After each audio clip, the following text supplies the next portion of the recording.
Eka mana, eka reo, eka moka whakahi, eka awawa, eka pātaka o tako tuku iho, tēnā koutou. Ko Waio, ko David Murdoch, tōku ingoa, ko tutu me whakareo te whare wananga o Otago. Nō reira, tēnā koutou, tēnā koutou, tēnā koutou katoa. Well, welcome everybody. Welcome to the celebration of Paola Voci's promotion to Professor. For those who don't know me, my name's David Murdoch. I'm the Vice-Chancellor of the University of Otago, and it's one of my great pleasures to be involved in these wonderful events. As many of you know, our program of inaugural professorial lectures have been rather disrupted over the last 2 or 3 years with COVID, and it's a delight now to see that we are working through our backlog, and indeed Paola was promoted to Professor at the beginning of last year, I think 2021, and was put off at least once. So it's really fantastic that we are into the program again. My role is mainly to welcome everybody, and so really a big welcome to everybody here, to everyone's watching online, to the wider university community and Dunedin community who are watching, and a special welcome to Paola's whānau and friends. And I believe we have some special guests here. Paola's daughter Ava, fantastic, and son Manu, fantastic, welcome. And I believe maybe Paola's sister Gemma and her family may be watching live from Italy, maybe not, maybe later on, but a big welcome. And I know there'll be other people who are watching who have been involved and helped Paola along with her career over many years. So welcome to everybody. It's also become a bit of a tradition at the start of these lectures just to highlight what an achievement promotion to Professor is at the University of Otago. And I mean, the main message is it really is a high bar, and that we have a rigorous process. It requires a demonstration of outstanding performance in research, teaching and service.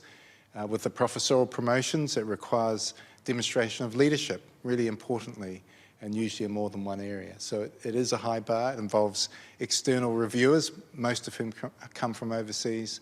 And certainly I, like maybe quite a few here, review for a number of overseas universities, and I've never encountered a more rigorous process and promotion that we have at Otago. So it is a really high bar. So just to acknowledge and congratulate Paola for a very well-deserved and significant promotion. I'm very much looking forward to your lecture. And I'm going to hand over now to Brian to give a more detailed introduction to Paola herself. So nō reira, tēnā koutou, tēnā koutou, tēnā koutou katoa.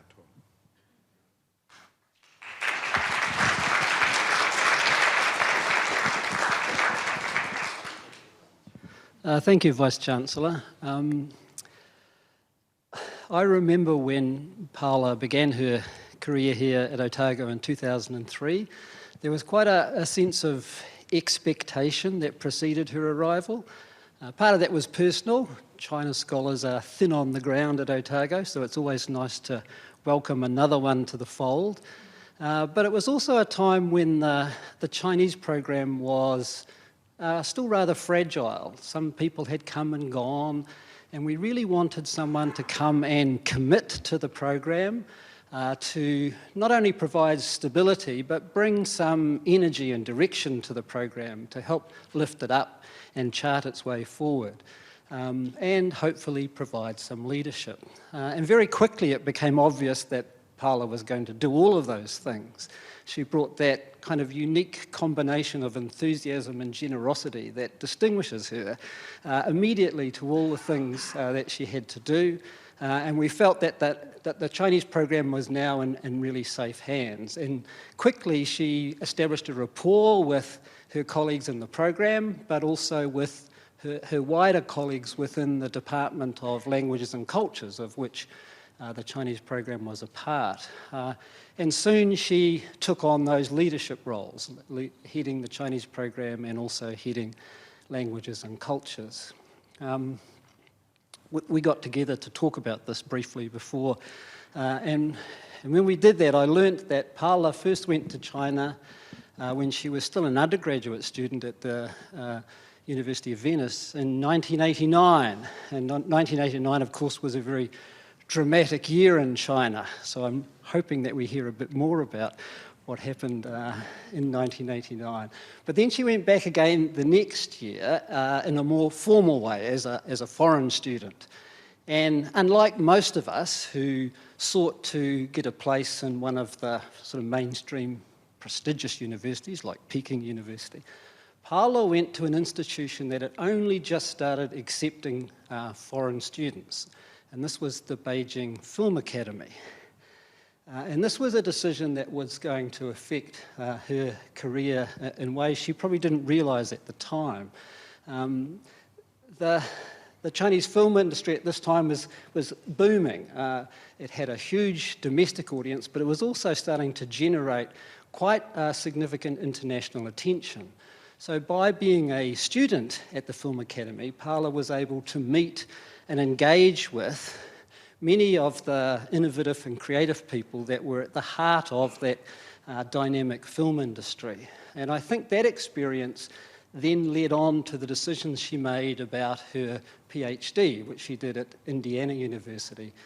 And following getting that PhD in 2002, she came here to Otago.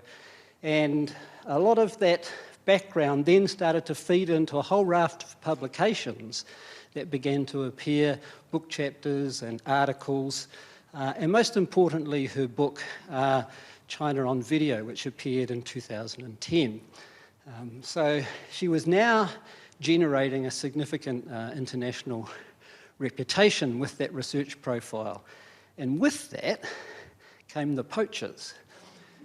Other institutions that thought we should get hold of this person. I remember one instance where the University of Chicago really tried to draw her away. And some people at the time said she was mad not to go. But fortunately for us, she decided to stay. And I think that decision had a lot to do with Otago, but also about her decision that Dunedin and Otago would be a home for her and her family. And from our point of view, we were very glad that she made that decision. As she settled here, she also began to establish more links nationally. She became a member of the New Zealand Asian Studies Society and went on to become president of the society, and she still edits the society's journal. So she has a prominent role nationally in the field. And out of that came new research collaborations. And I'll just mention one. She produced a book with the poet and translator Luo Hui on China's soft power, which came out in 2018. There are a lot of other publications I could mention, but I'll leave it at that. But I will say that one of the things that distinguishes Paola's scholarship is that she deals with what we call the other China.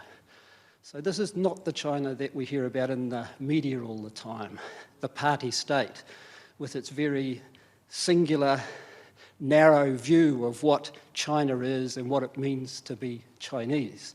The other China is the China where most Chinese people live their daily lives. And I think anyone who's been to China will know that immediately you encounter this as an incredibly diverse place with lots of different languages, lots of different cultures and traditions, and the interaction of those things produces a very dynamic and stimulating environment. And right through Paola's research is an attempt to convey that other China to people from outside the China world, to give those people, in a sense, a voice, to express their hopes, their aspirations, and their desires. I think there's more I could say about you, Paola, but I think I'll leave it at that. And I think I'll just finish by saying that, and I think I'm probably expressing this on behalf of everyone here, that we are very glad that you are our colleague. So please welcome Paola Voci, Professor Paola Voci.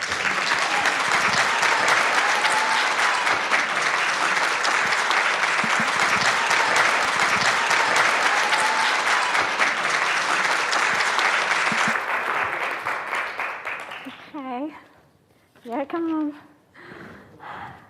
I Brian has done everything. I think I should just end it here.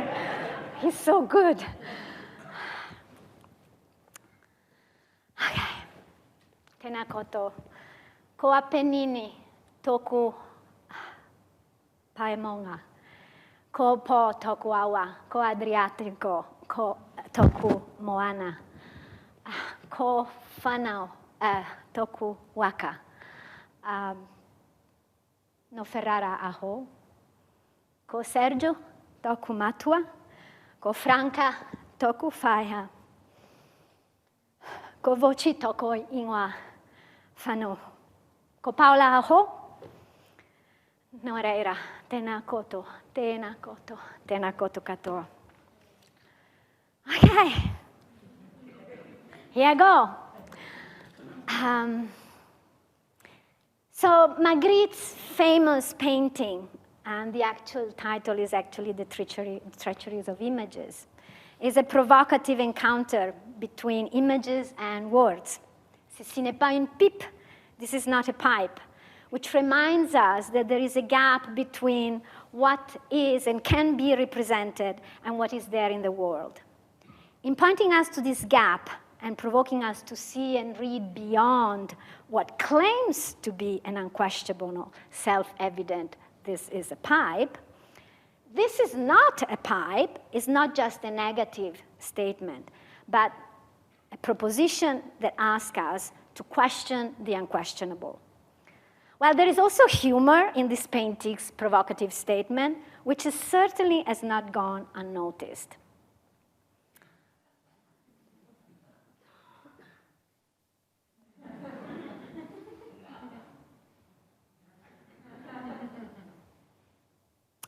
Esta no es una pipa, es un boa que se comió un elefante. Ceci est la Russie. And ceci n'est pas un Magritte. Just a few images, memes from this increasingly deceptive and even dangerously brainwashing internet. Not all humor is created equal. Some of these memes seem to simply play with the idea of this is not, right, the treachery of images. Others are used to comment to some quite serious political and social issues. Now, I've taken Magritte's This Is Not as a means to share with you my personal and academic perspective. So I begin with This Is Not a professor, or whatever you might think a professor is. For one thing, I'm wearing a borrowed regalia, which is clearly too long for me. And it's not from my home university. It's from Berkeley, and it's Lisa Ellis' regalia. As Lisa rightly said, it looks very medieval, and so it's quite fitting for this kind of ritual, and is the perfect metaphor, really, for how I decided that this was the only way I could handle this event, which is poking holes into it and making sure I don't take myself too seriously. So, okay, so this is not a professor. And there will be a lot of Find Wally in this lecture. You know, this is the easy one. I think you can easily find me in these photos. But there will be some difficult tests ahead of us. So anyway, let me tell you, though, what this is going to be, just to guide you in case I get lost. I tend to do that a lot. This is going to be a visual IPL. It will be both chronological and anthological journey. But it will be broken with flash forward and flashbacks, will be interrupted, expanded, and critiqued and poked. It will have, in other words, footnotes, which many of us, especially me, thinks that is actually the most important thing you should have in every article or book you write, but then, of course, editors and peer reviewers think it's not, and so you just have to push it somewhere else. And so I get to talk about my own footnotes here. So let me tell you now about the title, right? The first thing was, okay, this is not a PR, I'll explain that. Now, lightness. In this, my journey, so two concepts, lightness and open society, will come back. The first one here is where things might become serious, and Brian has already mentioned one of those events. Here is a reimagining of the famous tank man photo posted to the Sina Weibo to commemorate the June 4th, 1989 crackdown on student protests in Tiananmen Square. The image was, of course, banned and removed from the China net. Humor is inherently democratic and empowering, and tyrants have no sense of humor. Lightness is a concept that I've developed to describe and understand the interstitial spaces of creative practices that resist hegemonic cultural, economic, and political value systems. They might be light, but they make a vital, well, that's what I think, contribution to the survival of open societies. And of course, here is my little summary, just in case I get lost. So lightness is anti-conventional. It can be playful and irreverent, but it's almost invariably ethically driven. It can be empowering and enchanting, especially in some of the animation that I will show you. And invariably ask us to include multiplicity rather than focusing on the one, right? And accept that there are encounters, interstices, and chances that make the whole. So like cultural practices are everywhere, but they're not anchored to or endorsed by any legitimate system of value. Now, this idea of legitimate culture is a difficult one for me to summarize. I guess the way that I can describe it is as a system in which generally opposition are enclosed and solidly built to mutually legitimize each other. Binaries such like mainstream and non-mainstream, lowbrow versus highbrows, popular and avant-garde, dominant versus counterculture. Lightness kind of doesn't fit in any of that. It does not quite create, as I think, political dissent, but it nonetheless does create disturbance in the dominant ideology. And this is particularly relevant for the Chinese context, where one experiences an openly invasive presence of the state in the cultural sphere. So I suspect that at least the philosopher here might have gotten the reference, of course, to Karl Popper. And his critique to totalitarianism and what he considered totalitarian philosophers. You probably know that he wrote his book, The Open Society and Its Enemy. Here in New Zealand, he was an Austrian Jew who fled Hitler to escape Nazi fascist Europe. I loved Karl Popper, and my knowledge of Karl Popper is high school knowledge, okay? So for those of you who expect anything deeper than that. But I loved it. I loved the fact that he was subverting and dared to falsify the uncontested truth about some of the key philosophers I had been studying at the time. So now you know what my IPL refers to. Hopefully what comes next will explain how lightness and open society have become key concern of my research. But, ta-da, I will start with an emotional, her story of plural personal belongings to map, in fact, how this Italian woman ended up becoming a scholar of China and, I guess, of media and film in delivering an IPL here in Aotearoa. And it will be a story in 4 acts. We'll go from Italy to China to the States and Aotearoa. So here where I start. Ta-da, Mark, you see? I got it. I got the history right. The thing is, I grew up speaking possibly Italian, but only because my dad's and my mom's native dialects were mutually unintelligible. Calabrese has nothing to do with Veneto. So I had a horrifying, conservative, bordering fascist teacher in elementary school. It was all about memorization and discipline. But I will not go that far back, so I'm not starting with, okay. I actually fast forward to 1980s. The 1980s are, really formative years for me, the years of school. This was a time where Italy was not quite yet out of the anni di piombo, of the years of lead, as they were called. And those are some of the events that I remember. Italy winning the Football World Cup, and the Strage di Bologna, which was, really close to my heart and to my hometown. And then the beginning of the Craxi era and what that became one of the, most corrupted, period of political of Italian politics that then was later on it was a later on exposed through the judicial investigation of Mani Pulite. But in all that, I like to point out to Pertini, our president, an anti-fascist old man and a partisan who was there at all of those occasions. Here is where he just says to the reporters, what do you want me to say? There is nothing to say after the bombing of, the terrorist bombing of the Bologna station. So here was when I started high school.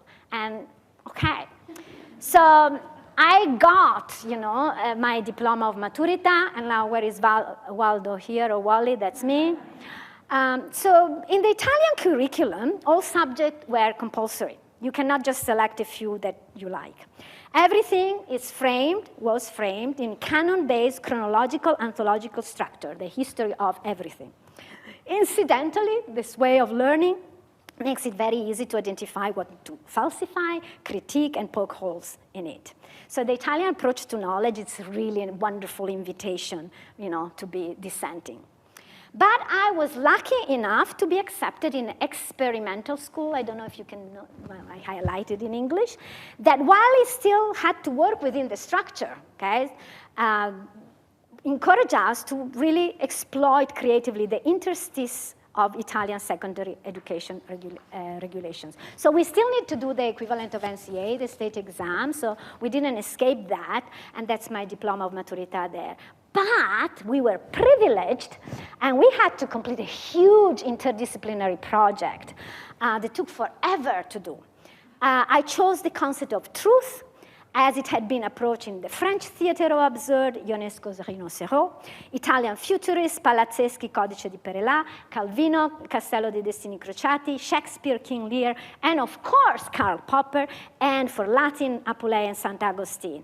And there was math too. I mean, admittedly, that was my weakest point in the whole thing.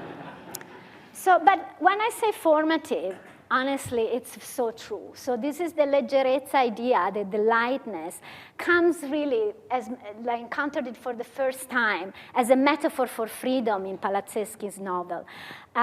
Spontaneity and individuality are two major components of his leggerezza.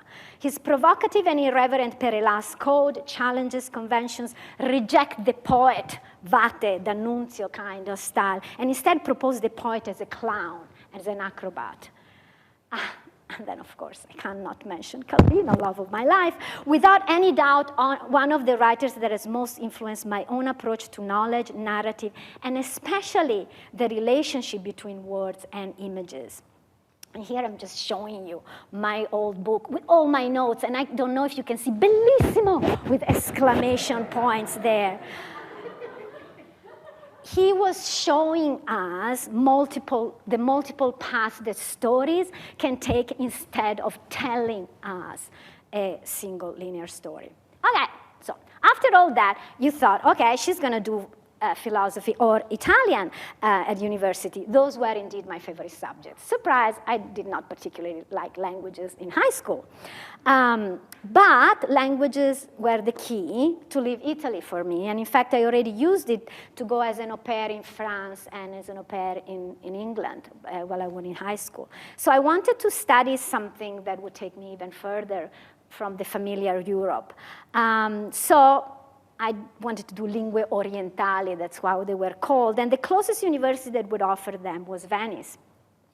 So I could choose between Hindi, Japanese, or Chinese, and I chose Chinese because it had the smallest number of students. I commuted every day to Venice. It was 4 hours on the train, because my parents, said, you can't go to Venice, we can't afford to relocate you in Venice. I said, sure, I can commute. And 4 hours on the train every day is a fantastic way of spending time, read and studying it. So that's all I did for the next few years. I studied just China, okay? So there was no other 2 majors, 3 majors, minors. In Italy, it was just only China, so Chinese history, art, whatever you may name it, including classical Chinese. And this is one of the many things that took so much of my life and so much time, but never did anything with it. But I never regret spending that time. So even my limited knowledge of classical Chinese that never led me anywhere, it was such a gift. Incidentally, Something else was going on in the interstices of my university life. When I was not sweating over Zhuangzi, I was a very, very, very, very, very, very amateur performer of comic theater. But here, the reference to lightness is it was a light group. It was called the Puff, the Sbuffo, which in Italian makes the pun also with buffo, which is humor. And among the three of us, and like, I guess this is another of the easy find Wally thing, right? You can see which one I am. Only one continued to be an actor. Robbie became a serious doctor, and I went to China. So here this is my China, okay? So it's mostly Hu Jintao, I guess, kind of in between, and now it is Xi Jinping. But when I went, China had just started economic reforms. So I want to go back just a step, though, to show you the China that I inherited when I went there. Don't have a lot of clips, but this one is one.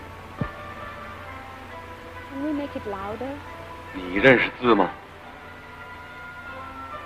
解放后上了几年夜校。 Okay, so can you read? And that she's a peasant, right? And then she starts writing. Mama!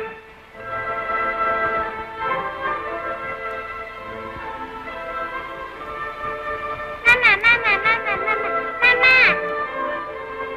But the party can take the child, look after the child for a while she writes.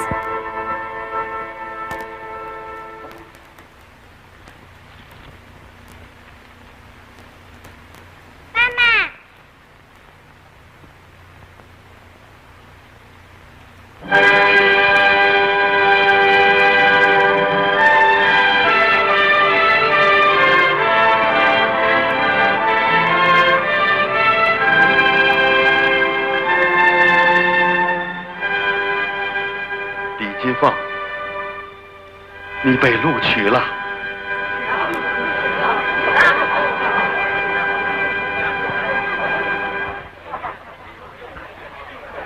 你打算抱着孩子来上学吗？ Actually, I will bring the child to university. That was my first joke. Don't expect too many of this, but this I couldn't resist. So what, though, I learned at university in those 3 years was really that hegemonic centralizing China was clearly male-dominated, paradoxically a society even more patriarchal than the Italian one that I was so keen to live. So that I knew as much. Of course, I knew about, Maoism that was just around the corner for us. But the China I met was about 10 years later than the film clip that I showed you. Immediately I was exposed to multiple, like Brian mentioned, a lot of other China. Not only multiple linguistic identities, people were speaking all sort of different languages that had nothing to do with Putonghua, with Mandarin, but there were also all those other foreigners embedded in it that I did not expect to find.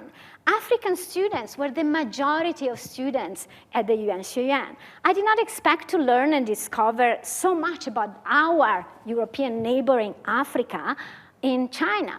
My friends were from Morocco, Somalia, Guinea, and Egypt. I immediately realized that, in fact, this was not one China, and that the tension between what the Chinese states claimed as being one China, politically, culturally, and linguistically, and what China really meant for a multitude of people that only partially or fully associated to the idea or the imagined community of China was a big gap. Anyway, I was supposed to be there only for a couple of months, but as what Brian didn't tell you that I revealed to him, the reason why I stayed for an entire year was that I was hired by the Italian Chamber of Commerce because they were doing this, expo with leather and shoes, and they needed desperately somebody who could translate from Italian to Chinese and vice versa because they didn't speak English. So they hired me, and my Chinese was like so basic that it was not really, I couldn't have done it. But I did it anyway, and this was my first, experiment as a total fraud, continuing in that tradition. So I was translating very technical, like, stuff about leather and style of shoes with like, oh, this is very good. 这个很好，这个很漂亮. So with very simple, or like, this costs, this is very expensive, right? So this was the level, and then I would repeat it more than once, so just to fill in the gaps. I was paid the exorbitant fee at the time, it was 1988, right, of $200 per day. So I worked, I think, less than a week, maybe 5 days, and I made enough money to pay for a whole year of studies in Beijing. So I decided to stay. So everybody else went back because this was the trip organized by my university, and I stayed back, and I just stayed there and to learn more. But then, of course, in April, things started to spin, and everyone seemed very excited that good things were going to happen in China. And instead, as you probably know, what is referred in China with just two numbers, Liu Se, right? June 4th happened later on. But I told you lots of flashback and flash forward in my talk. Before that happened, I was really able to travel and study and learn about this other China. And China in the 80s was huge, of course, but it still had a human scale, a rideable scale.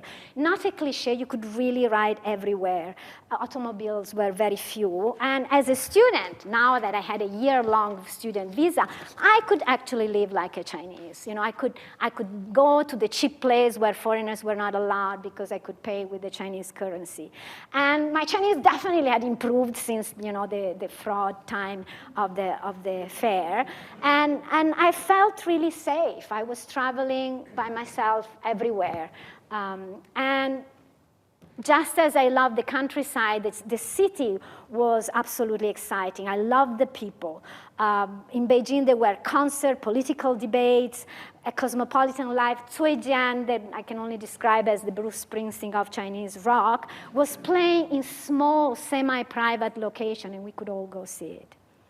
But anyway, back to where I was. Then there was the big event. These are my photos. I mean, I'm sure you've seen much better ones. I had no clue what was going on. One would bike for just an hour and a half just to get to Tiananmen Square and end up in the midst of chaos, and you had no idea really what was happening. Only word of mouth and some mimeograph that, in fact, I remember translating into Italian and sending back to Italy. So I learned about what actually was happening much later. And thanks, in fact, to documentary like Tiananmen, The Gate of Heavenly Pieces, produced by Richard Gordon and Karma Hinton, and those two people come back in my life later on. This is an audio clip of Cui Jiang in the square, and he started singing a song. 我看见了幸福，这个感觉让我舒服，它让我忘掉了我没地儿住。请大家试一下，如果有度的话，试一下这感觉是否是舒服。好。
So after all that, everything was sad, scary, confusing, uncertain.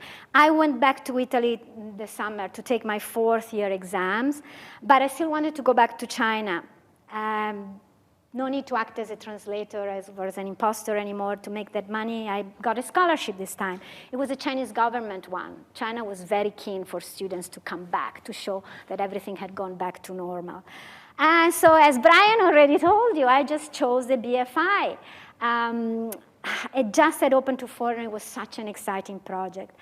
Here, I was only one of 10 foreigners, and we were given an incredible amount of freedom to access films, books, everything. And we were given a permission to study with Chinese students, which was not common at the time. At the time, foreigners were kept strictly separated from Chinese. And we were also given special class on Chinese history, theory, and aesthetics. And a couple of those two teachers I had, and I know Brian would recognize them, they later on became quite, known even in the English academia. So later on in 2006 in Sydney at a conference, I even managed to meet Dai Jinhua, Dai Laoshi there. She had become quite a star at the time. And so I was there and watching like hundreds of Chinese films every day. And as Brian already mentioned, I was able to meet some of the stars. He mentioned the more recent one, but I remember Li, one of the old, I thought this is not working, doesn't matter. You can see her both in an older age and in her younger look. And then there was Xie Jin. Xie Jin is a legend, is an institution in China. He was one of those, filmmakers that really has made Chinese film history. In 1981, one of his 1964 film, Stage Sister, even make it outside of China, which was unprecedented before the fifth generation. Before that kind of, this was much younger. Chen Kaige there, you can see him like in the back there, and that is much, much older in that talk that he gave, still on Yellow Earth. So he was becoming really the protagonist of this new fifth generation of directors that were winning prizes at International Film Festival. So while those directors and film stars and teachers were important encounter, I think possibly even more important were the lifelong friendships I developed.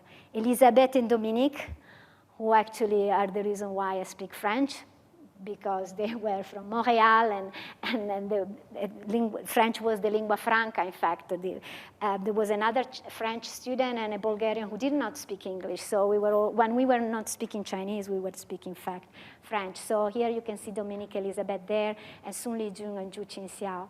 Those friends later, much, much later on, came to visit me in Aotearoa. But I told you I was going to do some flash forward. Those friends also helped me a great deal when I went back in 2005 for the first time, actually, in 14 years, and to attend this conference. Now, can you find me in that photo? This was the centennial celebration of Chinese cinema, a big event organized across two cities, Beijing and Shanghai. It started in Beijing, and then we had to take actually a train to Shanghai. And I remember Paul Clark being terrified that he would be placed in the same place with me and my kids. Because yes, I brought both of my kids with me. Unfortunately, both of them got really sick when we were in China. That was not funny at all. But I thought, here is Paul Clark. There is me. Can you see me? Can you see me there? Okay, wait. That gets even more funny. Because here I am breastfeeding Manu, and the guys, just cover me while I'm breastfeeding. Did you see that? That's like, this is like, And Ava, on the other hand, because she was old enough, so at the time in China, you could get free babysitting. Like postgraduate students were just, part of their duty was to free babysit also for us. So Ava was taken around by a postgraduate student there. So what was even more special on that occasion was that my family, I don't know if Gemma is watching here, also came to China at the time, because I also needed more substantial babysitting, as I got a URG, and I had to interview my documentarians, gather my material, and somebody needed to be with my kids.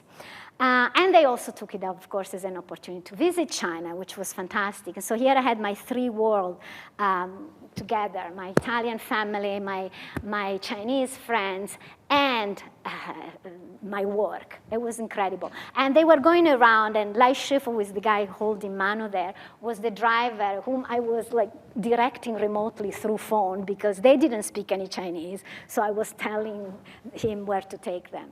And there we are, all together, you know, my family, Zhu Qinxiao and Sun Lijun's family, and Gemma's family. Incidentally, Sun Lijun became, later on, like this was my friend, like there were two students in the Donghua Xi, in the animation department at the Beijing Film Academy when I was there. It became like this humongous business, and he became the president of China Animation Institute of the Beijing Film Academy, and now is the vice president of Beijing Film Academy. You gotta have important friends, right? And that what allowed me to get access to all these student animations that then later on was really crucial for me to develop my research. So anyway, back to 1991, I graduated in BFI, and then I went back to Italy to defend my thesis. Remember, I still hadn't finished my undergraduate. So this was my thesis, The Myth of Stillness in Chinese Cinema. And that also changed my life because I sent it to this competition and I won third prize. It was a national competition with, you know, on film studies thesis, and the first prize went to Woody Allen's cinema thesis, and the other one was on an Italian filmmaker. And hadn't it been for what Brian said, the incredible series of fortunate coincidences or events that Chinese cinema had become known to the broader public, I don't think I would have ever gotten the prize, because I don't think anybody bothered reading this thesis that had like all this complex argument, hundreds of analyses of cinema, but they probably noticed in the appendixes the famous people that I had managed to interview, and they thought, okay, well, it's 300 pages thesis, let's reward it. So this is a turning point for me. Because of this prize, this is what I'm guessing, and the fact that at the time there were only 2 other books on Chinese cinema, okay? So the Americans, who love things that are new, right? Decided, I don't know how on earth really, to give me a Fulbright. Of course, I had to apply for it. You know, it's just they don't knock at your door. But it was a friend of mine who told me, do you know that there is this Fulbright? I was at the time a secretary in a car radiator factory, and I just thought this was going to be my life. I wasn't planning on being an academic, and I just tried. And later on, my now ex-husband told me that my GRE score was abysmal. And despite of this very low GRE score, I was accepted to do graduate work in American University with this Fulbright, which is a tremendous honor. And I really, you know, here I was in Georgetown with a bunch of other people that really I thought they deserved to be there much more than me. I was convinced they were going to knock at the door and say, okay, it was a mistake. This was not really for you. And I went to IU, and I started my postgraduate studies. Now, I have to jump at least 10 years now. And the reason I can do that is that, you know, once you enter the black hole of American graduate studies, as Dante would say, abandon all hope, you who enter.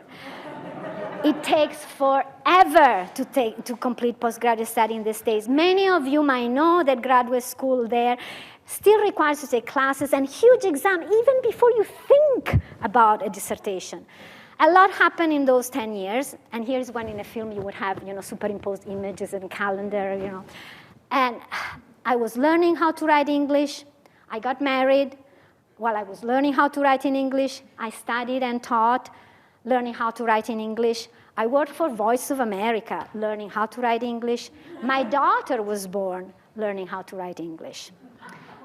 This is when, paradoxically, my level of Chinese not only plateaued, but in fact began its unstoppable decline. Luckily for us foreigners, why? Chinese people are incredibly kind and would enthusiastically praise you every time you utter anything in Chinese. So I have not yet met a Chinese person who doesn't congratulate me for my wonderful Chinese, even though it's not good at all compared to my English or my French, for which I never, ever, ever receive any compliment. So while I was in the States, I also moved out of the Italian sort of anthological and, canon-based style of learning, and I learned about the wonders of theory, postmodern theory, feminist critique, which were completely unknown from someone who had been trained in the old school of sinology. I also discovered topic-based courses, thematic approaches, seminar, argumentative research, and above all, comparative interdisciplinary studies. So as I said, I began to teach. Americans, they just say, I like this, sorry, I shouldn't say Americans like that, it's very dismissive. But, they really can take a lot of their postgraduate students, okay? So they make them teach, they entrust them with courses. A course on race and ethnicity in the media actually was a turning point. I learned that I could and probably should venture out of China as well. I also learned Japanese, because a second Asian language was required for anyone doing a PhD in Chinese. And yes, I went back also to studying Russian, which I had studied as an undergraduate, but also Sio Zabila. It was a requirement also of the graduate school, a knowledge of a third non-Asian language. Okay, big footnotes. And this one, I'm afraid it's an important one, an uncompromising one. I know I might not win this battle, but it's still worth fighting it. And today I have a podium, and so our leaders, and I cannot believe David was not supposed to be here, and now he's here, so he can hear that as well. They'll have to listen. It is the right thing to do, learning a language. It is the smart thing to do. It's a useful thing to do. It's a vital thing to do. Learning a language that is not your own, especially if your native language is English, is not an option, is a must. My emphasis here is on learning. My emphasis here is on learning, not fluency. Reading the words of big philosophers, social activists, political leaders, writers, scientists, economists of our time in their original language matters. It takes time. It is slow learning, in which the goal is actually never to become expert, but simply to learn. In learning a language, there are no shortcuts. It takes time and humility. You need to have it because when you learn another language, you don't feel smart, you're not in control, you're vulnerable, inadequate, you're learning how to pronounce and how to read and write again. But without that committed to learning, we are all still just children of colonialism and its cultural myopia. This is why when you want to oppress a culture, you begin to enforce English only, or Mandarin only, or Italian only, right? This is why we are rightly starting to push learning Tereo here in Aotearoa. But it should not be either or. Anyway, I could easily go on a tangent, but I have to move on. I got time? I'm not even halfway through, Jessica. It's better that I move on. Well, anyway, my thesis was another instance of me looking at in the interstices. Chinese cinema as a field definitely was growing, but within it, an uncharted area was documentary, and even in a more embryonic space of digital and the web. My last two chapters focus on this topic, and they became, in fact, what informed my research later on in my first publication. So I finished, okay, jumping into, I applied for a couple of jobs that I didn't get, and including this Chinese lecturer position at Otago. So no spoiler here, obviously I got the job. When I came to Aotearoa, the images I had in my mind and what to expect came from films like The Piano, which came out in 1993, and The Whale Rider, who had just come out the year before I arrived. But I knew very little of bicultural Aotearoa, okay? And it was Taika Waititi's Boy.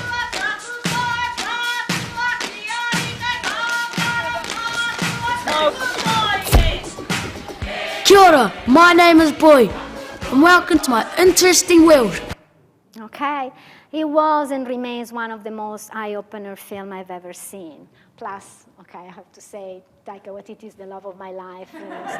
He doesn't know, but that's my, teenager crush on him. Well, he'll never know what is missing. Moving on.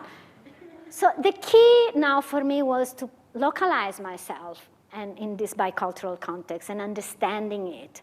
I started actually learning Tereo right away. Karen Paringatai was my first teacher. How lucky was I? Fortunately, then I got pregnant and I got kind of, sidetracked by work pressure. So my Tereo did not progress as much as I wish it had. But another way to localize myself was develop new connection, new belongings, both in my teaching and in my research. So Brian already mentioned NZ Asia. He was the one really who introduced me. He was my mentor. He was my light in that sense. Over the years, the commitment to keep this community, NZ Asia, alive has really stuck with me. Another answer was to shift my focus, in fact, on the local Chinese history and culture. This was also facilitated by the fact that China itself, as the center, had been questioned now by a lot of other scholars and expanded to include Sinophone studies and transnational diasporas. This is how I discovered, for instance, Roseanne Liang, a fantastic filmmaker. And by the way, if you haven't seen her work, watch it. Have you seen Crémerie? It's like a incredibly good sci-fi dystopian series where the protagonists are actually Pan-Asian women, but it doesn't really matter that their ethnicity in that concept doesn't matter anymore. Anyway, another way for me was to localize myself as a film and media scholar in Aotearoa. So joining FANZ and later was transformed in SANZ, which is the Screen Studies Association of Australia and Aotearoa, New Zealand, was one of the ways. And of course, key collaboration with my colleagues in visual cultures and media studies, like with Brett in the Foreign Policy School. But above all, my leading light in the dark, in the field of film theory, my good friend and colleague, Kathy Fowler. My debt to Kathy cannot be overstated. She has truly been a source of knowledge and support, allowing me not to feel as a total imposter in the discipline within which my research is mostly identified. You can see that I also added, actually yesterday, a poster of Kainga. This film, I went yesterday to the screening because I was asked to moderate the Q&A. And it was an incredible way also of localizing the Asian experience in Aotearoa, specifically for grounding it with the relation with Tangata Whenua. If you haven't watched this film, I mean, it was yesterday at the film festival. I don't know if it's going to replay. Make sure you watch it when it comes out. It's the third in the installation of the Brown Sugar Apple Grand Trilogy following Waru and Vai, if you have seen those. Waru focus on Maori and Vai on Pacifica, and this one on Pan-Asian women stories. Anyway, zooming into Otago. And I'm sorry, I could not resist the Lord of the Rings memes. So the institution Otago, okay? So this, Brian also already told you about how this was I was part of a growing languages and culture and a newly born Chinese program. We had just been merged into one department, originally language department, right, Roy, were separated in individual units. Spanish had hundreds of students. Legend goes that we had as many Fs as law. I don't know if it's true. Most of us were really new. Between 2003 and 2008, one chair was established and at least 8 new confirmation path permanent position appointments were made. 4 in Spanish, 2 in Chinese, 2 in Japanese, 1 in French, and 1 in German. Haisin has, she's here, my wonderful friend, and had pretty much created the Chinese program on her own. And after my arrival, Xiao Huan joined us only 6 months later. On the topic still of localizing, I have another of those uncompromising footnote, okay? So, the story of institutional shift of languages and culture would be too long to tell. And we're not unique in having experienced them. Many of us in other departments and programs have been through this fluctuation, right? Now, we certainly don't have as many Fs as law now. And had to suffer the unquestionable marketing approach to education. This, we are told, is university now. It may indeed be. Nonetheless, we all need to continue to question the unquestionable. The Te Reo proverb, he haha te mea nui a te ao, māku e ki te atu, he tangata, he tangata, he tangata, has been appropriated and used to celebrate our institution, but its meaning is far from being a true guiding principle. Over the years, my new motto had been to find ways to resist against the inexorable push to turn us all into roles, function, all dispensable and replaceable. So I know tough decisions have to be made, but I thought this was my time to just, put it out there. The efforts and the words still need to be said. So, in jumping to today, I think the last thing I want to cover in the context of localizing and the emphasis on people that I just introduced is really what we have been spending with my colleagues and I, time and energy for the last 6 years or so, developing global studies at Otago. This is another story of finding and using the interstices within our institution and its established structures and regulations, which are inherently resistant to interdisciplinarity. The most mind-blogging one is, for instance, that courses cannot be double-coded.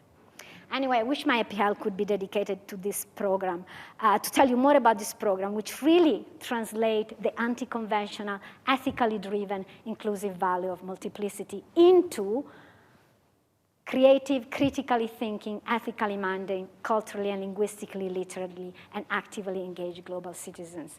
I wish you could meet some of our students. They're really fantastic. But I need to move on, and I think it's time now that I tell you a little bit more about how all this relates to my research, right? This would not be as long. So the first thing is really connecting lightness to the moving images.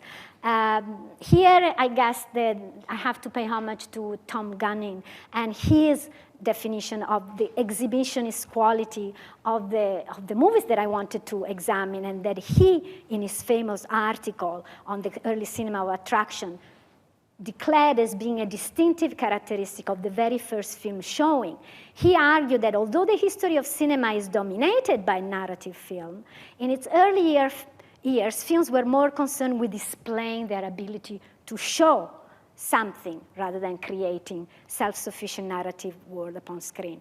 You can see the connection with Calvino's visual mode of expression here and how it intersects with the idea of attraction and exhibitionism. Just as in the Castle of Cross Destiny, each character was showing the multiple possibility of stories rather than telling the story, I argue that in movies as well, images and words can be used verbally in order to say something or visually in order to show something. And that filmmakers make a fundamental choice between offering explanation and telling you with enclosed narrative what the story is about, or adding complications, opening up their work to multiple interpretation, creating filmic reality as something to show. Okay, so I move now to what in film I focused on, and you guessed it already. I moved away from feature film, and I went to, more specifically, to look for this exhibitionist quality in area like documentary, animation, in either hybrid form. And I have one short clip here.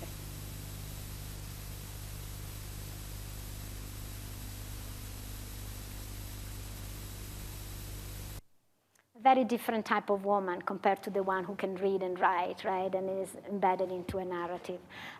This actually, it's a 1930s old Ruang Lingyu film, Shen Nu, the goddess.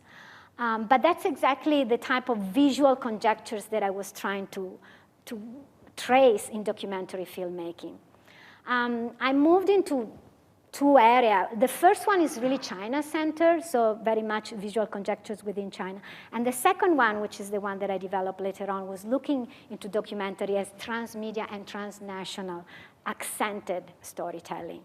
So I told you I started writing on documentary, and I told you that Karma Hinton and Richard Gordon, the two producers of the Gate of Heavenly Peace, Tiananmen, would come back. As you can see, once again, a series of fortuitous events had led me to know them and to meet them, and they allowed me access to a bunch of material that, you know, really allowed me to explore Chinese documentary, and I thank them in this particular article.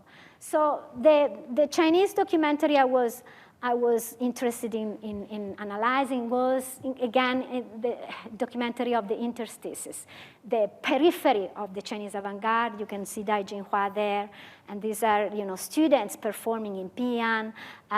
The other bank, actually, Gao Xinjiang, one of the 2 Nobel Prize writers in China. Or a different type of performance. This one is Dance with Farm Workers by... 任务是什么？我也不知道。任务啊，任务就是玩啊，在这里。就玩。就玩。那你这样，你就是试试你。真的。原来你们在这做就是装箱。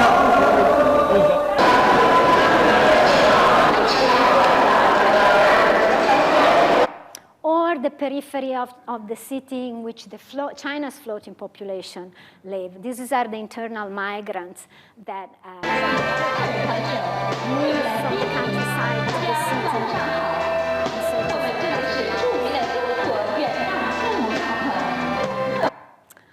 Or China's improper youth.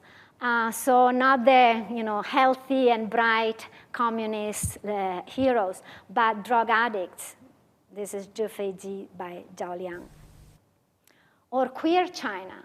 That was really a just barely emerging area. And and the director, again, I met him at the Beijing Film Academy. 老板跟我说，其实360行，行行出状元。Or the periphery of history, remembering recordings, China's forgotten past.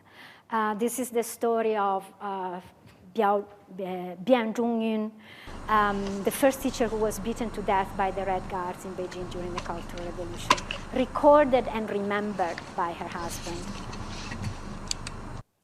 So documentary moved online, it became digital, it became really the domain of the ordinary people, so the filmmakers became themselves. And I looked and watched this with a lot of hope. But unfortunately, in a way, the more documentary was exploring those other space in China, and the more Xi Jinping's China, in fact, was homogenizing and centralizing the discourse. So what became very interesting for me was that the other stories about China were told increasingly outside of China. What I mean, they were about China, but they were oftentimes made by, you know, filmmakers that were not living in China, that were visiting China, or were accessing China from the outside, or were not even Chinese, like Italian filmmakers as well, not along the tradition of Antonioni. And here is where I use the concept of accent. Increasingly, what I like to explore is an accented China, China that is made, yes, by Chinese people, but also by all sort of other diasporic experiences. And those are just some images from that kind of China. Remember at the beginning I showed you Ceci ce n'est pas Magritte, right? This is actually the village, Dafen village in Shenzhen, where we went and visited there. There is a place where copy painters reproduce all sort of, you know, famous painting and then for the global market. And so, well, the photo on the right is my own photo, and the other is from the film. So finally, I guess it is about other hybrid form of film. And in this case, they are not quite documentary. They are all sort of different type of film. Again, the type of film I call small screen realities are films that have very, very light weight. They are low budget. They are too volatile, too escapist, too raw, too small to warrant film scholars' attention. And my proposition was that we should indeed pay attention to them. And I guess I was lucky because my proposition was endorsed by my peers. And suddenly I found myself invited to key centers of Chinese contemporary studies from Berkeley to NYU, Goldsmith College, and Chicago. But this kind of films were very hard for me to capture in one single, even broader label.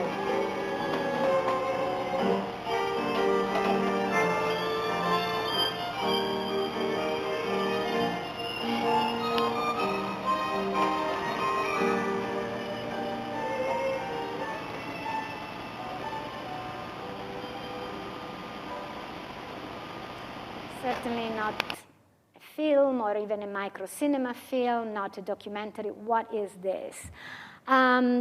I guess that here I add to my early source of inspiration, Palazzeschi and Calvino. Lightness here really echoes Milan's Kundera association between the multiplicity of insignificant events and their deep meaning in defining human existence. So in our contemporary social and cultural space, we, I guess, relentlessly see this kind of videos. We cross paths with them. We're both attracted and distracted by them. But we don't really pay attention to them as we don't recognize their meaningful attractiveness. But it's not an event, in fact, more significant and noteworthy, the greater the number of fortuities necessary to bring it about. Chance and chance alone has a message for us. So this is what it was: accidental journalism video, amateur auteur microcinema, some web spoof, and a lot of light animation. Those were the animation I collected when I went back in 2005, and that continue to interest me even to today. So I end with animation. This is what I'm working currently on. It's not, again, this kind of animation. It's a light animation. It's an animation that really inhabits the space of enchantment. Once again, I'm interested in those interstitial practices, and unconventional and enchanting. Here, it's about our ability to be enchanted by our everyday life with an experience of the modern and the postmodern world that emphasize multiple connections rather than separation or opposition between technology and magic, observation and imagination, science and art, knowledge and pleasure.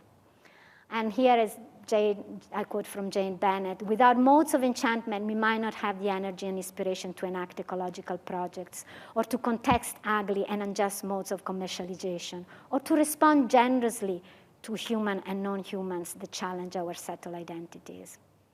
Okay, I have just one clip here to show you.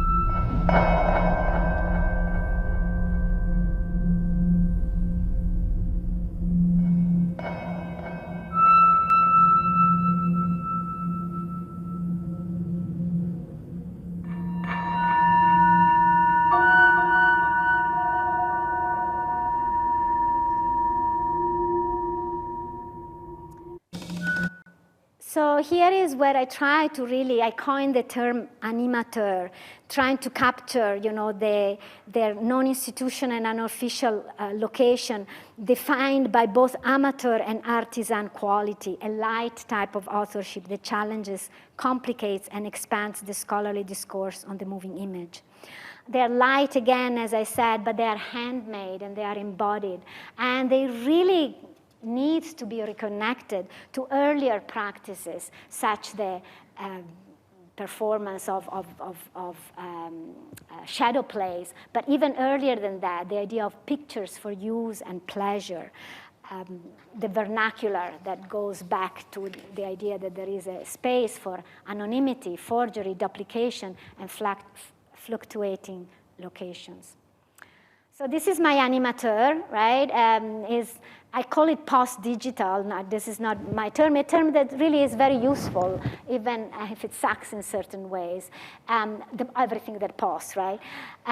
Because it recenters being human in a digital world, you know, to be not just defined by technology, but in fact to own it, to recenter, as I said, the human in localizing its agency in this technological world. And so these are some images from my animateur. Finally, this light, enchanting, attractive animation has also a very complex relationship with the state-promoted soft power. Brian mentioned this edited volume in which my colleagues Lo Hui and I have challenged this idea of soft power. And my own contribution was really... I'm just going to turn this down so you can focus on the animation themselves. There.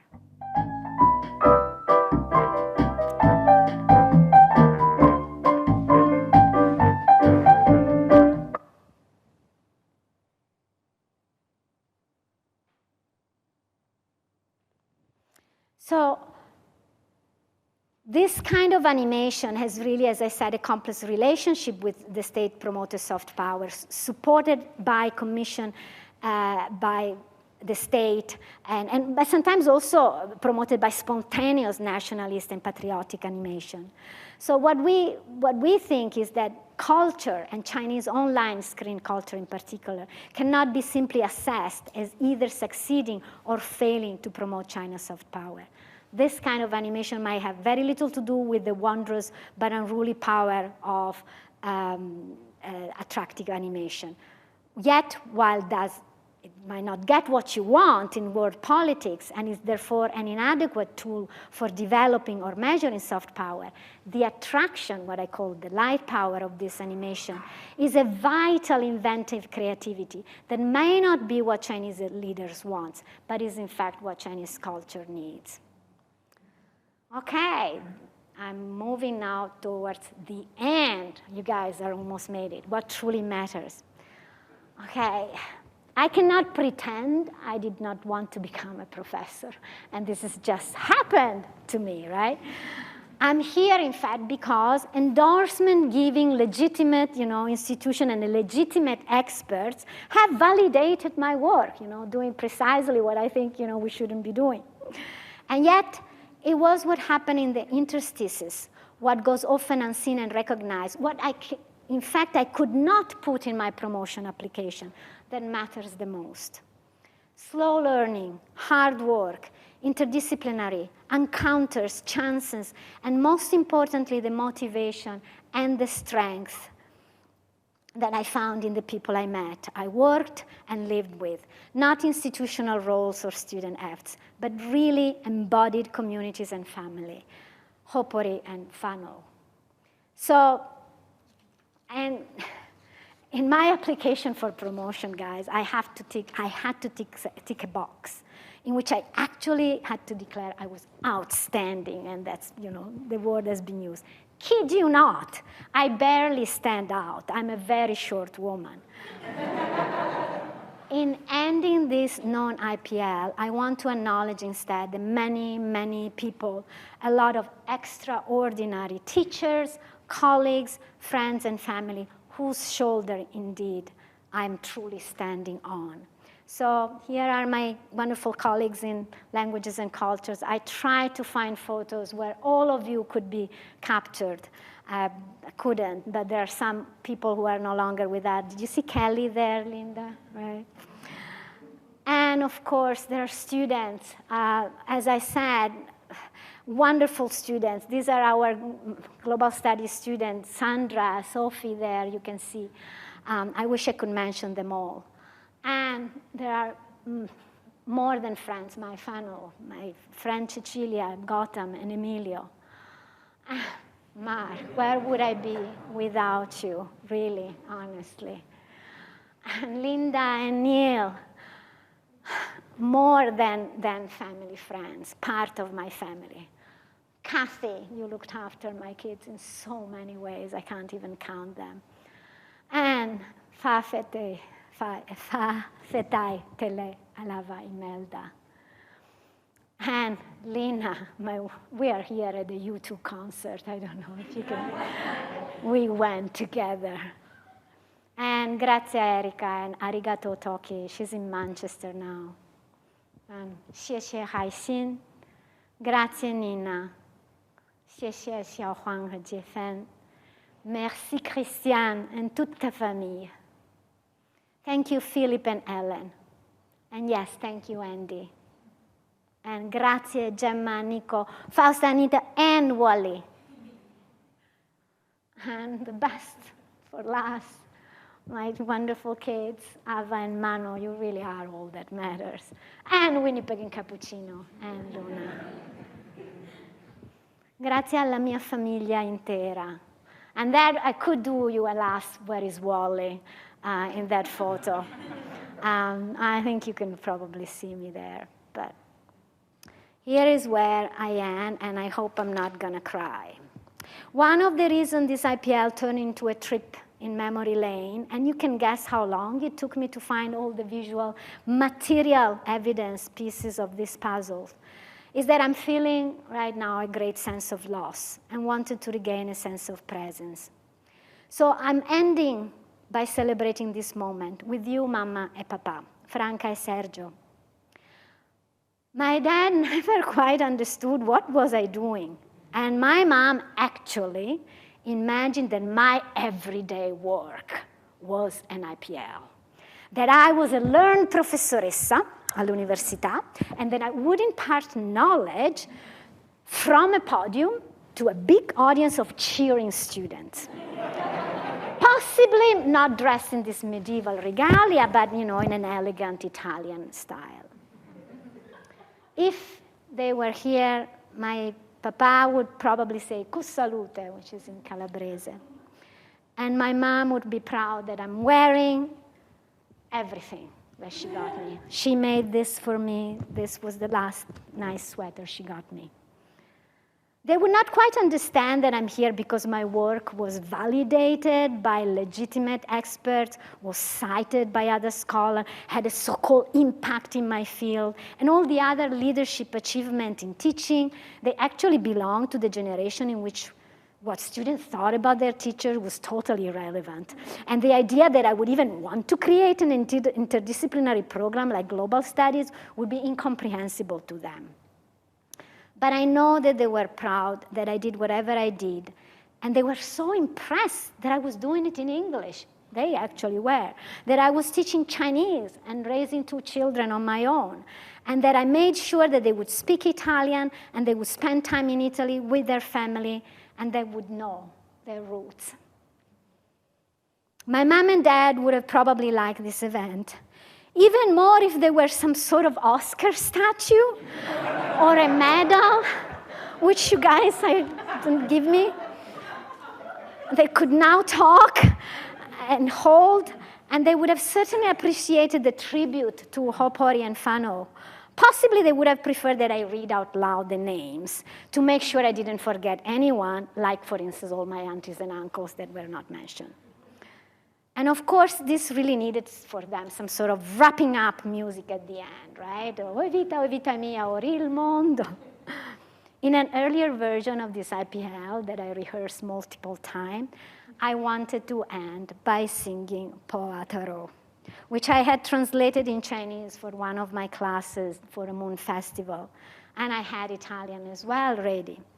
But every time I started Poa Taro, I started crying and choke up even just saying that word. So instead of giving you this very teary ending,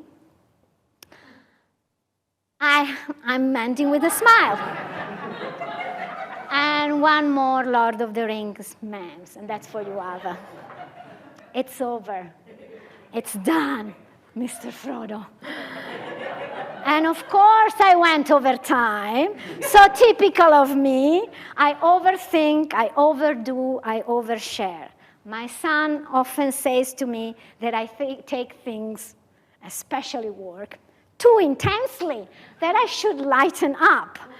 considering the insane amount of time spent preparing this and the unbelievable anxiety up until 4 o'clock in the morning yesterday that I experienced, I have to agree with him. You're right, Manu, I should lighten up. Ko-o e tu atunei. Tutto questo sono io. I hope you don't feel I've wasted an hour of your life. Kia ora, arigato, merci, spasiba, danke. Fa fete telelava. Muchas gracias. Fechan ganxie. Grazie, grazie, grazie mille. Thank you all.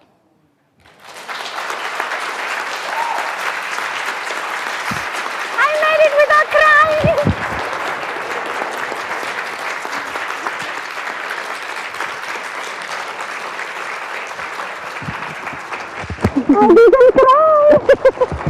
Oh, gorgeous. I'm going to do a couple minutes of speaking. You want to sit down?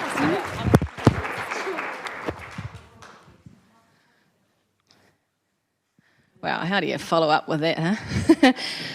Tēnā koutou katoa, ko Jessica Palmer, tōku inga, ko te manakura o te Kite Aranui ahau. So I am the current PVC Humanities, but it's a great pleasure actually to have been a part of this evening speaking with one of the past Humanities PVC. So Brian, thank you so much for being involved and for your lovely words for Paola to introduce her. So my role is to give a short vote of thanks, particularly short given, given the wonderful performance we've just had. Why did I bother writing anything? I knew it was going to happen. But I do want to say it was wonderful and we really appreciated it. And I think, Paola, that your work demonstrates one of the strengths of the humanities scholars, and that is that you challenge us to see greater truths and the deeper mysteries behind things that might otherwise appear to be self-evident, and that you point out things that we might otherwise miss because of the kind of easy or orthodox classification of our lives into, and I think you mentioned it, cultural, economic and political systems. And life is far brighter because of the kind of work that you do, and far more interesting, and particularly in your case, certainly more humorous. So thank you so much. We really appreciate it. You started with this as not an IPL, and that's the one piece that I do want to say I disagree with you on. I think this was a superb IPL. And I think what you did was what we would hope that every IPL would do, and that is that you enabled us to learn more about a whole lot of other disciplines that you spend your daily research and teaching in, and you showed us several different research methods as well. But you did all of that, and still by telling us the personal story of your life and what it is that makes you want to be here and do the job that you do. So you talked to us about the charge to see multiple meanings in what we do and see, and you demonstrated that beautifully for us. So there were layers of multiple meanings there for you, but also there were layers of multiple meanings for us. So this IPL gives us as an institution the chance to recognise you, but it also gives your colleagues here a chance to recognise and acknowledge you and thank you for who you are as a colleague. It gives many of us in the audience who are friends of yours a greater insight into what goes on in Paola's head. And I think for two here in particular, it gives them a chance to recognise and appreciate the wonderful mother that you are and the depth of that mothering. So bravo, bellissimo. It was wonderful. So thank you. Thank you for giving us that opportunity. And I also want to just comment and say, thank you for choosing also to speak bravely to the institution that you're in as a part of that IPL. That's exactly what you should do. So bravo. You questioned what some might think is the unquestionable and what certainly David and I hope is not, and you poked, and so you should. So please do so. So, ngā mihi nui, mō tā mahi, mō tā whai kōrero tēnei pō, me whakamihi ahorangi Paola Voci. Tēnā koe. I have the great pleasure of presenting you something. It's not an Oscar statute, sorry. But it is nevertheless a wee gift to recognise your achievement and to say well done.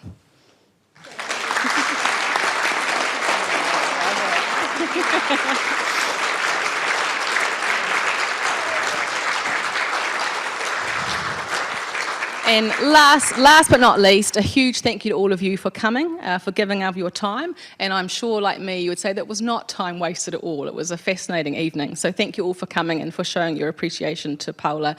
Come and join us. Haere mai, mō te kaputi, mō te kai, mō te manaaki tika. Over at the Staff Club, we've got some food, drink, and lots of frivolity. So please come and celebrate with Paola and her family. Pō Mārie.